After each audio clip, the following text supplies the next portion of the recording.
এসো এসো, জাম্বো সাইজের চেহারা তো জাম্বোর মতোই তো খাবে তাই না?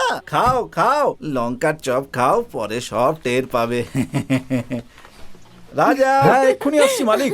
কাস্টমার এসেছে, এসে অ্যাটেন্ড করো।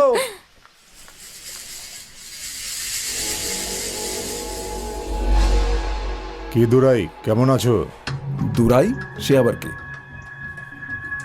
এ তো এমন দেখাচ্ছে যেন এ দুরাই নয়। না না, আমার নাম তো রাজা। তুমি কে? তোমার হিস্ট্রি কি? আমরা সব কিছু জানি। দেখুন, আপনারা কি আমি বুঝতে পারছি না। আমার নাম তো রাজা, চাইলে আপনারা আমার মালিককে জিজ্ঞেস করতে পারেন। তাহলে তুমি আগে কখনো আমাদের দেখোনি? আগে না, কখনোই দেখিনি। তা তুমি ভুলে গেছো নাকি ভুলে যাওয়ার নাটক করছো? দেখুন, আমি আবার বলছি যে আমার নাম রাজা। এখন কিছু মনে পড়ছে? হ্যাঁ?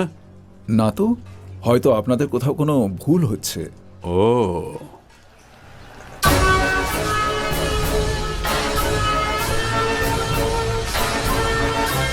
আসুন আসুন ইন্সপেক্টর স্যার, আসুন আসুন। আজ আপনার আমার হোটেলের কথা মনে পড়লো কিভাবে? এমনি কফি খেতে এসেছি।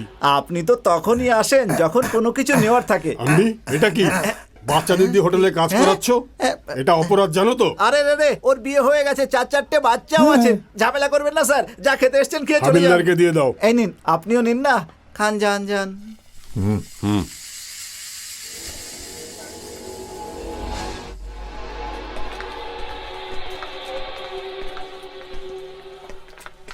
কত হয়েছে? আপনি যা ভালো বুঝবেন দিয়ে দিন। এনে ঠিক আছে, আবার আসবেন।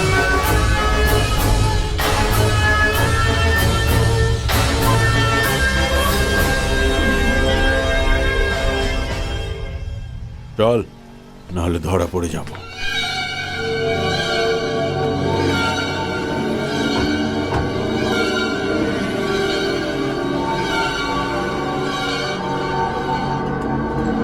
কি হয়েছে? এত চিন্তিত লাগছে কেন তোমাকে? জানি না কেন ওরা আমায় দুরাই দুরাই বলে ডাকছিল। ওরা নিজেদের মধ্যে কথা বলছে হয়তো। ওদের কথা শুনে চিন্তা করার কোনো দরকার নেই। রিল্যাক্স, ওকে? রাজা, হ্যাঁ এক্ষুনি আসছি মালিক।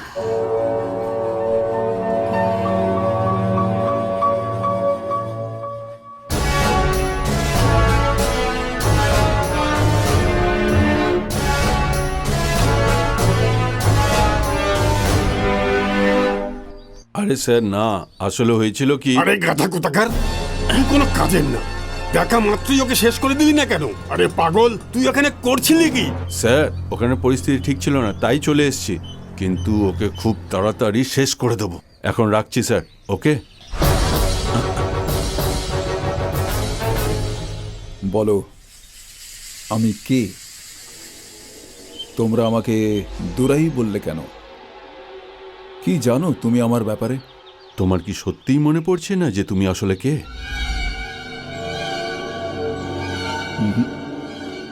চলো বলো, কে আমি?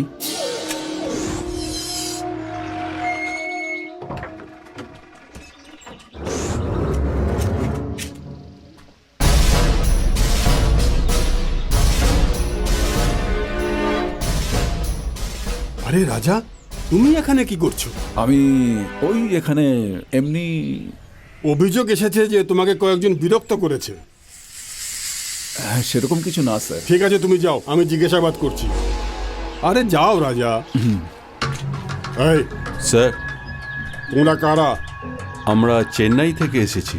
এখানে কেন এসেছো? এখানে মন্দিরে পুজো দিতে এসেছি, কাল চলে যাব আমরা এখান থেকে। রাজাকে কোনো রকম বিরক্ত করেছো কি? না সেরকম কিছু না, আমরা তো ওর হোটেলে খাবার খেতে গিয়েছিলাম, তাই না? আগে হ্যাঁ। শোনো, এই গ্রাম শান্তিপ্রিয় গ্রাম। এখানকার লোকেরা খুবই সম্মানীয়। এই জন্যে কাল থেকে তোমাদের এই গ্রামে যেন দেখতে না পাই, বুঝেছো? গাড়ি স্টার্ট দাও।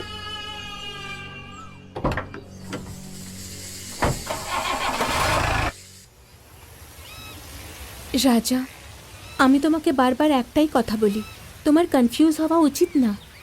তাও তুমি কেন গেলে ওখানে? হ্যাঁ, যারা আমায় খুঁজতে এসেছিল তারা গুন্ডা মনে হচ্ছিল। এমনভাবে কথা বলছিল যেন ওরা আমায় চেনে। তার মানে কি আমিও গুন্ডা? ছি ছি, এরকম কিছুতেই হবে না। এদিকে তাকাও। আমরা এই গ্রামেই থাকবো না রাজা, আমরা অন্য কোথাও চলে যাব। আমরা এসব কিছুই করতে পারবো না। আচ্ছা, আমাকে এখন দোকানে যেতে হবে, বিকেলে দেখা হবে। তুমিও যাও।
শোনো বাবা, আমার পরে তোমাকেই এই পার্টি সামলাতে হবে।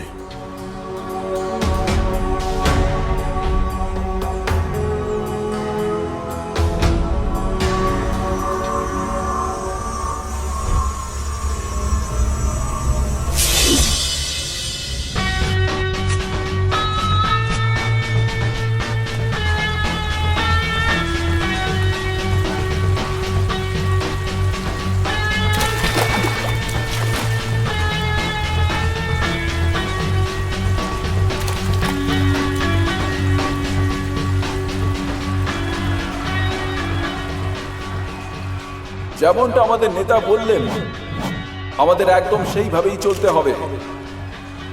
যদি আমাদের সরকার ভোটে জেতে, তাহলে আমরা একটা স্কিমের মাধ্যমে প্রত্যেক বাড়ির জন্য একটা রোজগার সৃষ্টি করতে সফল হয়ে উঠবো। আর এটাই সবার কাছে সুবর্ণ সুযোগ হবে। সমস্ত দেশের কাছে এর থেকে ভালো আর কিছু নেই, যাতে সবাই একসাথে হয়ে এই স্কিম থেকে লাভবান হয় আর আমাদের পার্টিকে জিতিয়ে দেয়। আমি আমার দুহাত জড়ো করে এখানে আসা সমস্ত লোকেদের প্রণাম জানাচ্ছি, যারা আমাদের পিপলস পার্টির প্রোগ্রামের মিটিংয়ে অংশগ্রহণ করেছেন।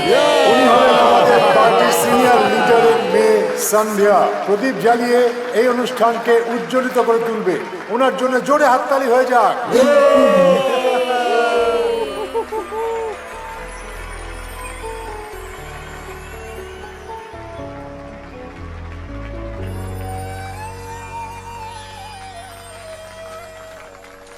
এখন আমাদের পার্টির শ্রেষ্ঠ লিডার দুরাই বিস্তারিতভাবে আপনাদের সমস্ত স্কিমের ব্যাপারে বলবে।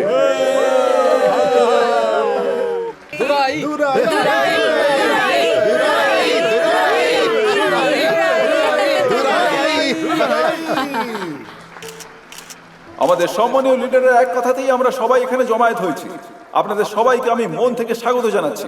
এখানে উপস্থিত সমস্ত মা বোন আর ছোট ভাইদের আর আমার পার্টির সাহসী সেনাদের সবার এখানে উপস্থিত থাকার জন্য আমি হাত জোর করে স্বাগত জানাচ্ছি। অপোজিশন পার্টি মানে এই নয় যে আমরা সব সময় তাদের অপোজ করব। আর এই মিটিং রুলিং পার্টির বদনাম করার জন্যও না। সব দেশের সব মানুষ ভালোই হয়, কিন্তু তাদের ভাগ্য তখন বদলায় যখন তারা একজন ভালো লিডারকে পেয়ে যায়। একটা সাধারণ রেডিও কেনার জন্য আমরা কতই না দোকানে জিজ্ঞাসাবাদ করতে যাই, আর কে জানে কত রকম প্রশ্নও করি। যদি তাই হয়, তাহলে আমরা আমাদের লিডার বেছে নেওয়ার সময় এত সাবধানতা অবলম্বন করি না কেন?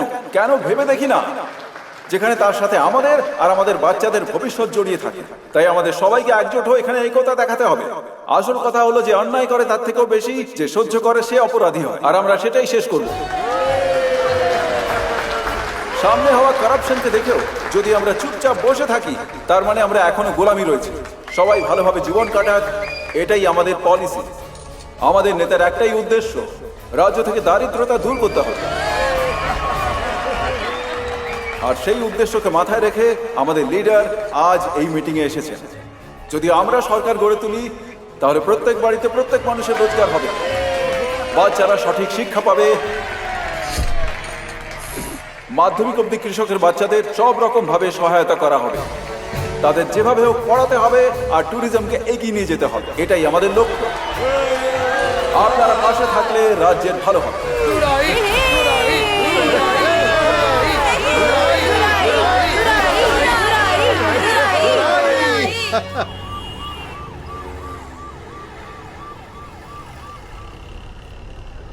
আমি আমার জীবনে জানি না কত মানুষকে দেখেছি, কিন্তু দুরাইয়ের মতো সৎ সাহসী কর্মী আমি জীবনে দেখিনি। ও এত সৎভাবে আর নিঃস্বার্থভাবে পার্টির জন্যে কাজ করে। কখনো কখনো তো ওকে দেখে আমি ভীষণ অবাক হয়ে যাই। আমিও পলিটিশিয়ান ছিলাম, কিন্তু এত বুদ্ধি ছিল না। ওকে আমার পার্টিতে দেখে খুব গর্ব হয়।